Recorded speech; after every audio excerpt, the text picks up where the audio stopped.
Is this thing on? Hello? Hello? Whatever.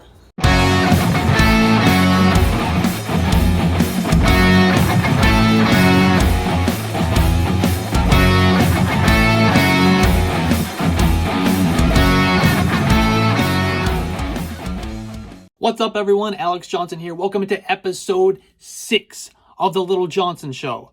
I got another great guest for you today, but before I get to him, I just got to remind you, get on Underdog Fantasy, download their app, underdogfantasy.com, use promo code YARDSPER when you do, and you'll get $25 right into your account for free. You just deposit for the first time, boom, $25. How about that? Today's guest is Jack Caporuscio. He's at Clinic Cap on Twitter. Follow him, check him out. Jack, what is going on, my man? Tell me where the people can find you, what you're working on. Let's get this show started. Thanks for having me on the show, Alex. I'm so excited to be here today. I'm Jack Caporuscio, aka Clinic Cap on Twitter. You can find my work at dfskarma.com or at betkarma.com, and you can also find some of my writing at 4for4 Football. Super excited to be on the show today. Thank you. I'm happy to have you on, man. Are you drafting much Travis Etienne this year? I'm drafting a ton of Travis Etienne this year, and here's why.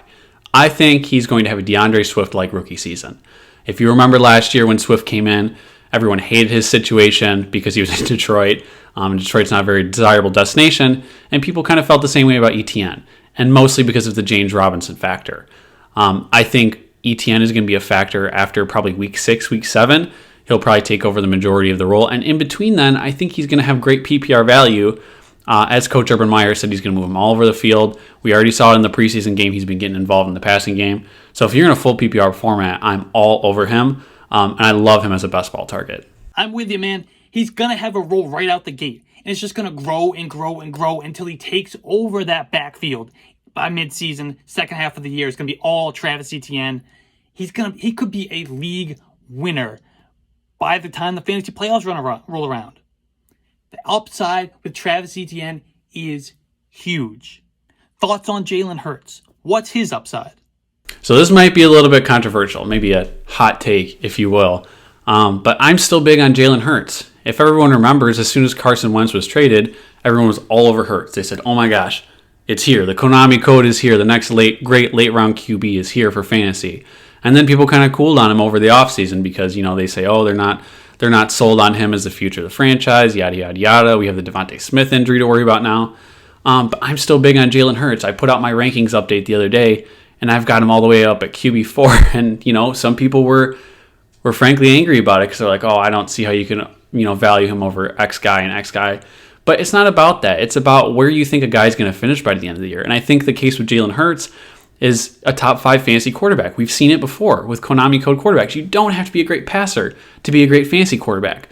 Jalen Hurts was on a 1,000-yard rushing pace in that small game sample, and obviously we can't perfectly project that small game sample size onto a whole season. That would be, irresponsible.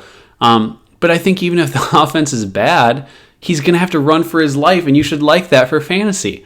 If you can get a guy that's going to run more times than not, he's going to present way more upside than most guys in the league. And we've seen that to really crack that top 5 QB range nowadays, you either have to be hyper efficient with a high passing volume or you have to be a rushing quarterback. So I'm still big on Jalen Hurts this year, and I love him at his ADP. He's a huge value.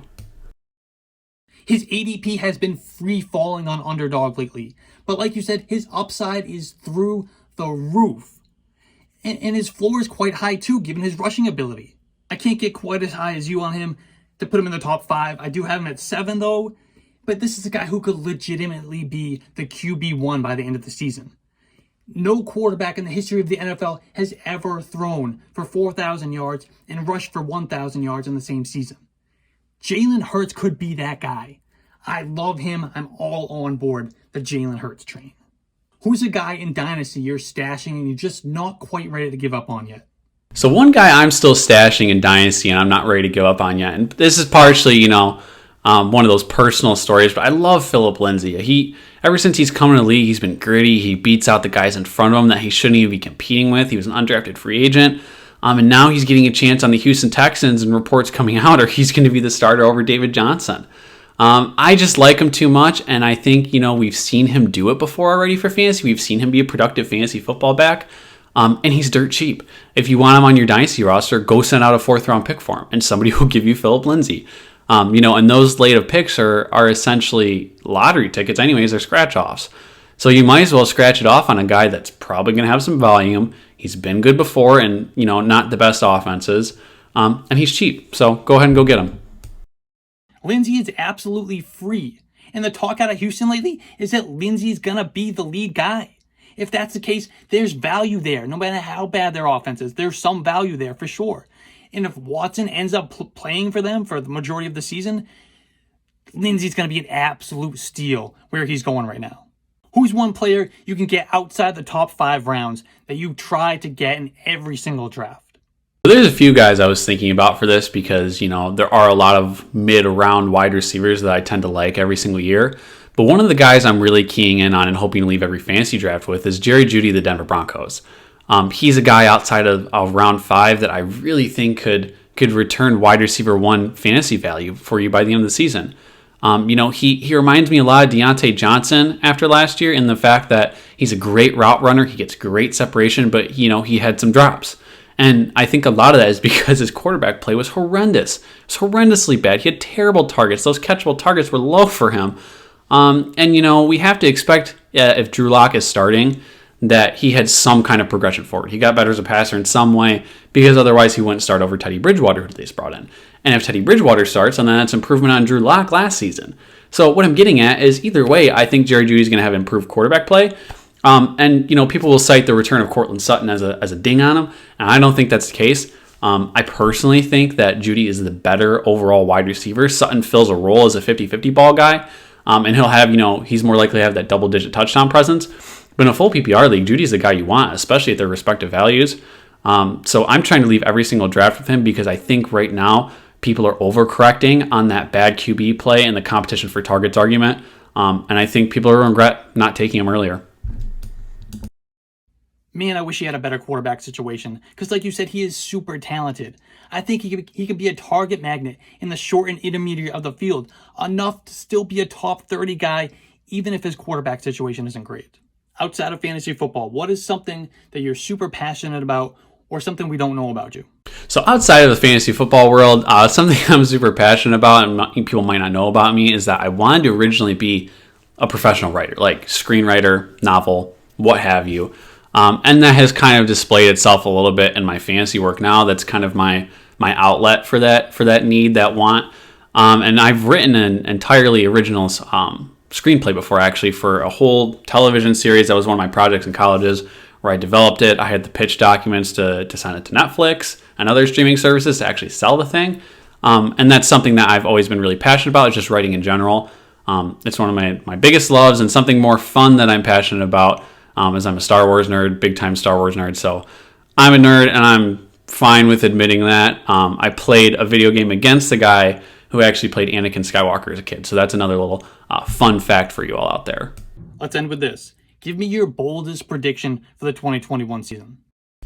So I kind of already had a pretty bold prediction with the Jalen Hurts in the top 5 ranking. So I spoiler alerted that one a little bit. So I'll do another one. My boldest take for this season is I think CeeDee Lamb is going to be a top 5 fantasy wide receiver. I don't know if that's super bold or a hot take, but I certainly think he has the talent to do it. We've seen what that offense can do with Dak Prescott's healthy, and that's a whole nother question in itself. We have to see how his shoulder situation plays out, and I'm sure we'll see all kinds of storylines about it through Hard Knocks as we go forward. But I think CeeDee Lamb's the type of guy that can command the type of target share and has the type of talent to make himself in the conversation for the wide receiver 1 overall for fantasy football this season. I think that even at his current ADP, and it's going up, he's a worthy investment. And from a dynasty angle, I think this time next year, people are going to be arguing about CeeDee Lamb as the wide receiver 1 overall for dynasty, like they do A.J. Brown and DK Metcalf. And now Justin Jefferson, I think he's going to be right up there in that conversation. So I'd be buying him now before that price gets to, that astronomical level where you got to sell grandma's farm to even have a shot at getting him. So, ooh, baby, that one is hot, but I love it. I love it. I'm so in on Lamb, Dak, and the whole Cowboys offense this year. There's going to be so many fantasy points coming out of Dallas, and I think Lamb is going to be a big source of that production. But that's it. That's the show, man. Thank you so much for coming on. Hey, everyone, follow Jack on Twitter. He's a great follow, at Clinic Cap. Follow him on Twitter, at Clinic Cap. Follow his work. Thank you so much, Jack. Let's get out of here.